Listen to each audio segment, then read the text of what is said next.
Bom, isso é certamente contraditório. Fallout mudou bastante ao longo do tempo, algumas vezes para pior, outras medianas e algumas incríveis. Fallout é um caso estranho. Hoje, uma das franquias mais famosas do mundo, um dia começou com alguns caras discutindo ideias comendo pizza no final do expediente. Fallout 1 e 2 são jogos incríveis que passam a sensação de que as pessoas que fizeram eles se importavam. Nesse vídeo, eu vou contar um pouco da história do desenvolvimento de Fallout, falar sobre as mecânicas, world building e tentar mostrar o que esses jogos fazem de incrível.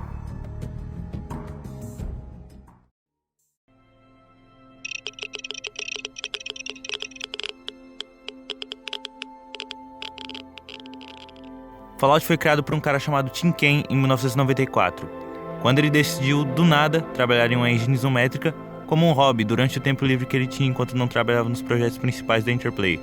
Essa engine foi usada depois no desenvolvimento do jogo, e assim Fallout tinha o seu primeiro protótipo. O jogo, no entanto, era tratado como um projeto secundário na Interplay, pois era considerado muito arriscado e quase foi cancelado 3 vezes. The theme of this talk was almost the game that was almost never made. It was almost canceled twice, one of which you may have heard about, one of which you almost certainly didn't. It was just a very rocky road to get this game produced. Fallout também teve vários nomes diferentes, como Vault 13 e Armageddon, mas o presidente da Interplay, Brian Fargo, deu a ideia de usar o nome Fallout. No início, eles planejavam em usar GURPS, ou Sistema Genérico Universal de Role-Playing, porém a licença foi revogada. Como alternativa, eles criaram um Special. A ideia principal do jogo, de acordo com Tim Cain, era ser uma experiência única onde você poderia fazer o que quiser, do jeito que quiser, sem limitações. Um cenário de viagem no tempo foi considerado antes do desenvolvimento, mas acabou que o jogo virou a série pós-apocalíptica que nós conhecemos hoje como forma de ser um sucessor espiritual ao Wasteland. Um documento chamado Fallout Vision Statement foi escrito por Christopher Taylor. Ele cita os principais focos de Fallout, e provavelmente foi um dos motivos para o jogo ter sido completado em primeiro lugar. Fallout tinha vários objetivos como jogo. Alguns desses eram níveis brutais de violência. Você pode atirar em quem você quiser, sem exceção. Isso faz o jogador ser relembrado que a Wasteland é um lugar barato e violento. Na maioria dos conflitos, não ter um lado certo. Você ter que encarar as consequências e as linhas de bem e mal se misturarem, criando um sistema de moralidade cinza. The super mutant is the next advancement in human evolution. To save the world, we will convert all the worthy individuals. Did you make the choice to be born into this ash-covered world? We, the super mutants, are the best prepared for the world to come. What is free choice compared to life? Intuitively obvious to the most casual observer. We are highly intelligent and immune to disease. The strong survive. It is our goal to improve the human race. Ter vários jeitos de resolver uma situação. Isso faz qualquer jeito de jogar ser imperfeito, trazendo rejogabilidade. E por último, como dito nas palavras de Chris Taylor, a equipe do GURPS está animada para fazer esse jogo. Todos na equipe estão felizes com o que estão fazendo. Queremos fazer isso. Nós nos preocupamos com esse jogo e vamos torná-lo incrível. Fallout pega influência de vários filmes, livros e jogos, como A Boy and His Dog, que foi usado como inspiração para os Vaults, Mad Max 2, com um mundo pós-apocalíptico sujo e bárbaro, Warhammer 40k, com os Psykers, espada serra elétrica e Power Armor, e Forbidden Planet, que inspirou a ambientação retrofuturista muito bem pensada. I am at your disposal with 187 other languages along with their various dialects and subtongues. Colloquial English will do fine, thank you. O jogo foi bem sucedido, considerando o caos de desenvolvimento e os jogos mais atuais da época, já que as pessoas só queriam saber de engines 3D, combate em tempo real e jogos multiplayer. Um ano depois, veio Fallout 2. Dessa vez sem alguns dos criadores originais, mas com ótimos desenvolvedores no time. Fallout 2 também foi um sucesso, melhorou muitos dos aspectos do primeiro jogo. Porém, mesmo vendendo bem, Fallout 2 não foi o suficiente para salvar a Interplay, que teve que fechar as portas durante o desenvolvimento do verdadeiro Fallout 3. Hoje, esse Fallout 3 que nunca foi, é conhecido como Projeto Van Buren. Após a Interplay entrar em crise, eles tiveram que vender algumas das propriedades deles, para então reabrirem 2 anos depois. Uma delas foi Fallout. É nesse momento que muitas pessoas dizem que a Bethesda salvou a franquia, comprando ela da falecida Interplay. Isso não é verdade. Se a Bethesda não tivesse comprado a franquia, o Projeto Van Buren teria terminado. E mesmo se isso não fosse o caso, os desenvolvedores originais do jogo na Troika Games já queriam comprar a franquia. A Bethesda só tinha mais dinheiro e comprou no lugar deles.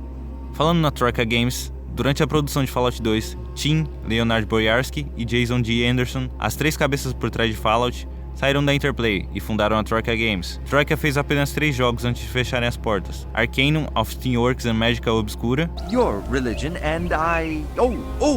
wait! I, hereby dedicate... Vampire the Masquerade Bloodlines e Temple of Elemental Evil. Troika significa Free of Any Kind, pois eles eram as 3 mentes por trás de Fallout, e por causa da logo, que tinha 3 palavras que simbolizavam a base de um jogo: arte, código e design. Em 2003, a Obsidian Entertainment foi fundada por ex-membros da Black Isle, o estúdio de RPGs da Interplay, responsável pelos 2 primeiros jogos. O time consistia de Chris Avellone, Fergus Urquhart e alguns desenvolvedores que trabalharam em CRPGs da época, como Josh Sawyer, que era designer em Icewind Dale, e veio um pouco depois em 2005. Em 2010, eles fizeram Fallout New Vegas, um jogo que ficou por muito tempo esquecido embaixo dos seus irmãos maiores, Fallout 3 e 4, mas que hoje é considerado o melhor Fallout de todos. Jason D. Anderson foi para Inxile, os desenvolvedores das sequências de Wasteland. Tim Kaine e Leonard Boyarsky entraram na Obsidian, anos depois, e Tim começou seu novo projeto, que agora vai ter uma continuação. Enfim, chega de história. My name is not important. What is important is what I'm going to do. I just fucking hate this world and these human worms feasting on its carcass. My whole life is just cold, bitter hatred. Os Fallouts clássicos mostram um mundo retrofuturista cruel que foi destruído e agora está em processo de reconstrução. Fallout é um dos poucos jogos que se arriscavam na época a tocar em temas sensíveis, como o uso de drogas, prostituição, escravidão e algumas coisas que nem os jogos atuais da Bethesda têm, como a possibilidade de matar crianças. O jogo te dá liberdade para fazer todas essas atrocidades, mas sempre com consequências. As mortes são violentas e satisfatórias, diferente dos Fallouts mais atuais, que fazem um aglomerado de tripas aleatórias. Cada arma e cada ocasião ativa uma animação diferente. Os inimigos podem derreter, explodir, ter a cabeça arrancada, entre várias outras animações que adicionam um charme extra ao jogo.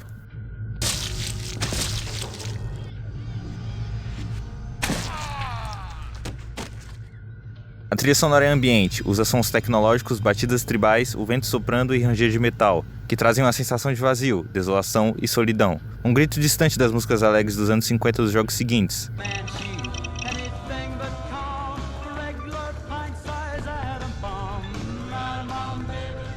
As músicas são tão atmosféricas e bem feitas que muitas vezes você consegue sentir como o lugar vai ser só por escutar elas. A calma e relaxante música de Modoc, uma vila pacífica que não tem muito a oferecer, mas parece confortável e segura.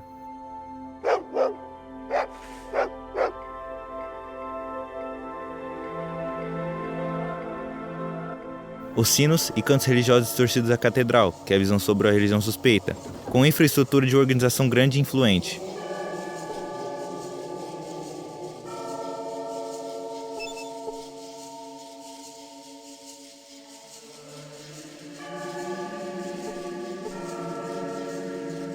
Ou a música de Arroyo, com batidas tribais e sons sintéticos distantes, que dizem muito sobre o fundador da vila, um viajante de um mundo muito distante, tecnológico, parando e criando um lugar simples, mas que valoriza a terra e os bens mais comuns.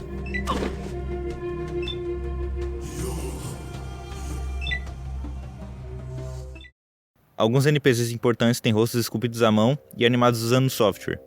Feitos por Scott Rodenheiser, dão um ar de Uncanny Valley pro jogo. É algo familiar, mas distorcido. Talvez modificado pelo FV Noir. A arquitetura arte deco gótica e tribal da pré-guerra deixa tudo mais sinistro. Os bustos e rostos na parede parecem estar te observando e te julgando pelas escolhas que você faz. Tudo tem esse ar grandioso, mas pesado. Fallout consegue fazer você sentir isso só com loading screens, detalhes e cutscenes. Isso é um exemplo de que nem sempre o jogo com melhores gráficos tem ambientação melhor. Fallout tem muitas críticas sociais contra o consumismo, ganância corporativa, bombas nucleares, o governo americano e muitas outras coisas, às vezes diluídos em humor negro ou satirização. No entanto, o jogo quer deixar claro que foram essas coisas que destruíram o mundo de Fallout, e que talvez o nosso mundo esteja indo pelo mesmo caminho. O que é um grande contraste com os jogos da Bethesda, que basicamente se tornaram o que os primeiros criticavam. A big part of Fallout was you don't trust your own government. We made it quite clear that the government was lying to you. That there needs to be a check and balance, that the military needs to answer to civilians, because the military in the Fallout world pretty much took over. Corporations were taking over. I mean, you saw that the vault you were living in was built by Vault-Tec, and all the products in there were built by Vault-Tec, or a subsidiary of Vault-Tec. So your Pip-Boy, your Stealth Boy, everything was related to this one overarching, massively invasive company. We even had, inside the Fallout manual, we had a page of describing other manuals you could buy from Vault-Tec, which made light of all the horrible things that could happen after nuclear war. And basically this company was making all of its profit off of people's fear of the war. And if a war actually happened, they planned to profit off of that as well. And I think we were just trying to comment that while this is all exaggerated, a lot of this is true in our own society. I don't think anybody doubts that, Halliburton profited off the Iraq war. Now it's profiting off of the BP oil spill. They just, it wouldn't hurt if that game or other games helped raise the consciousness of the players who played them just a little bit and made them look at their own governments and their own society just a little more critically. 1, 2, 3. 3, 2, 1, 0. These are the stakes. To make a world in which all of God's children can live, we must either love each other or we must die. Vote for President Johnson on November 3rd. O jogo não é sutil sobre isso. O mundo antes da guerra é horrível e estava à beira do colapso mesmo sem as bombas, seja pela falta de recursos ou pelas guerras civis. A abertura do primeiro jogo demonstra isso em um anúncio sobre o recém-anexamento dos Estados Unidos com o Canadá, onde um soldado aparece atirando na cabeça de uma pessoa amarrada, dando um segundo tiro para ela parar de mexer as pernas, e logo em seguida outro soldado começa a dar risada. Esse não é um mundo bom, e o jogo deixa isso claro em menos de 5 minutos. A tela lentamente sai e mostra o mundo devastado, com a música que simboliza o passado sumindo.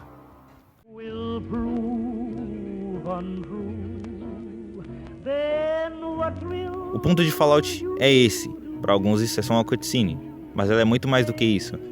Ela define Fallout, uma nova chance para a humanidade, recomeçar do zero e seguir em frente. Já se passou tanto tempo que as pessoas esqueceram o que fez esse mundo ser desse jeito. Muitas pessoas nem sabem que teve uma guerra. Depois de 80 anos você nem mesmo lembra o que aconteceu. A história e a tecnologia é esquecida. Depois de um mundo sombrio colapsar,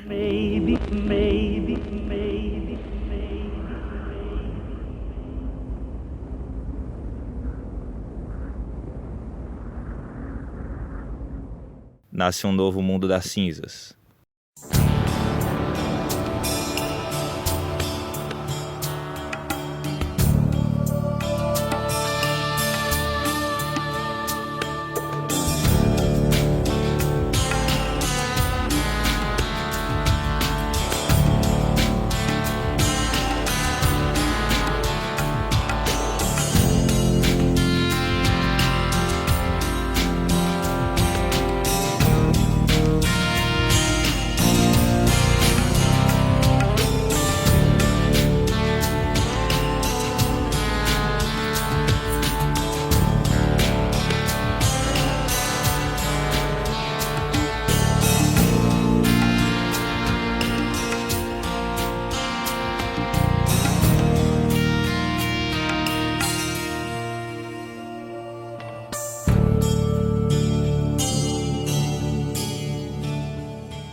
O mundo regrediu por causa da guerra, e como consequência, parte das pessoas voltaram a se reunir e viver como tribos, ou gangues diferentes de saqueadores. We've had the occasional to-do with the cons, but they've been pretty quiet lately.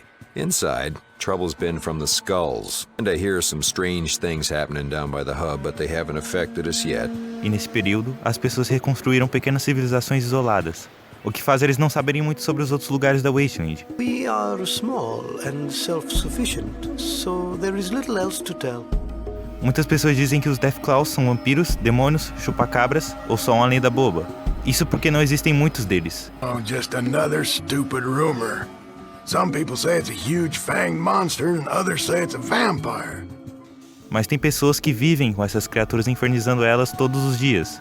E eles te falam como elas são resistentes e fortes. Isso faz o mundo parecer muito mais vivo do que realmente é, já que sem a comunicação, não tem como as pessoas mais isoladas saberem que tal cidade enfrenta esses bichos todos os dias, e que eles são reais. O jogo introduz uma criatura diferente com um mistério, para então expandir e te levar a algo mais interessante. Os mutantes são o caminho para você descobrir o Vites e a Unity, um exército de mutantes que se reúne para forçar os humanos a evoluírem, ou o conflito das caravanas dos Gunrunners, fabricantes de armas que te introduzem para os Deathclaws. Shady Sands é uma comunidade reservada, funcional, com água, criação de gado, plantação com sistema de irrigação automático, muros e tudo que uma vila pode querer, mas eles vivem no meio do deserto e ninguém tem motivo para passar por ali, fazendo eles viverem isolados do mundo exterior, sem saber o que habita lá fora. No final de Fallout 1, depois que a Tandy é resgatada pelo Vault Dweller, eles percebem que o mundo não é seguro e decidem resolver isso criando a NCR, que é uma facção /governo que planeja botar ordem na Wasteland. Eles criaram uma moeda universal nova, os NCR Dollars, usando o ouro das minas de Redding, fazendo as caps virarem lixo. Eles tomaram toda a parte sul da Califórnia quando Fallout 2 começa, e estão expandindo para o norte. New Reno produz jet, que vai para Den e vários outros lugares. Broken Hills vende urânio para Gecko e Vault City, que são energizadas por reatores nucleares. A hub do Fallout 1 é o centro de comércios e é o lugar de nascença das caps, como forma de trocar água de um jeito fácil. E esses são só alguns exemplos de como o mundo é bem feito e interligado. Mas então, por que os Fallouts clássicos são RPGs bons? A primeira coisa que me fez gostar dos Fallouts clássicos foram as quests e o jeito que elas escalam. A missão mais simples possível pode virar um conflito entre dois grupos, ou um mistério que te introduz algum inimigo novo. Um exemplo que quase todo mundo dá é Junktown, e tem bons motivos para isso. Uma das quests começa simplesmente com um cara tentando assassinar o prefeito da cidade. Você então descobre sobre o crime organizado de Junktown. I know Gizmo's behind this, but I need proof. You interested in helping? Você pode começar a investigação contra o Gizmo, e depois de conseguir provas, finalmente ir lá e tirar ele do poder em um tiroteio absurdo. Ou então, se aliar a ele e fazer a cidade prosperar. A liberdade para criar a história do seu personagem é outro fator que faz a experiência muito melhor. Afinal de contas, é um jogo de role-playing, como o título diz. Você decide o que fazer, como foi sua infância, quem você quer ser, qual a história por trás das suas skills e como você vai tratar as pessoas que você conhece. The fuck you say to me, you little shit? O combate é em turnos, é simples, mas efetivo. Não tem muito o que dizer, andar um hexágono é 1 ponto. Atirar com a arma é 5 pontos. Atirar em rajada é 6, por aí vai. Você transforma os pontos de ação em pontos de armadura se você pular um turno com pontos sobrando. Cada arma tem um requisito de força para ser usada de forma efetiva, até mesmo as de longa distância.